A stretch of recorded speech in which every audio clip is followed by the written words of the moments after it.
Siguro yung pinakamadaling dinner na magagawa mo. Hindi ako magaling magluto, pero sabi niya madali lang daw. Tara, try natin.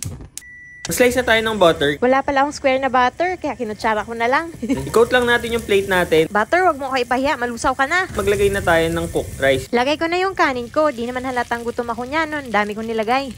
Medyo high quality na sangyupsal cut na meat. Etong beef ko, sale ko lang to nabili. Pwede na siguro to, tindi cut na beef naman to. Tapos tinimplahan ko na lang. Dahil sa bahay nga natin to ginawa, maging generous tayo sa meat. Yan, dinabihan ko talaga paglagay ng beef. Matakaw din kasi ako. Pinaluto ko pala muna yung beef ko konti. Maglagay tayo ng butter sa top ng rice, then lagyan natin ng corn. Ay, mali. Binuhos ko yung corn. Dapat pala butter muna.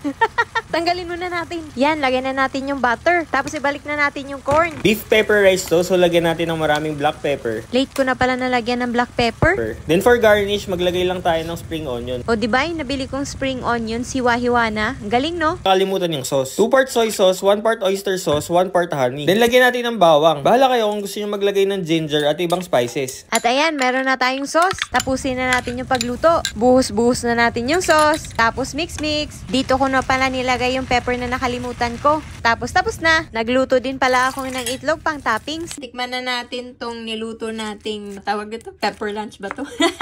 Oh.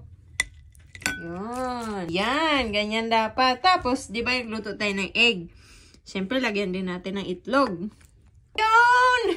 Perfect! Kainin na natin. Itadakimasu! Oh, yun. Ayun yun, no? Wow! Subo na natin. Na. Hop. Hop. Sapa. Hop. Try nyo din tong recipe na to. Masarap siya, promise. Bye-bye!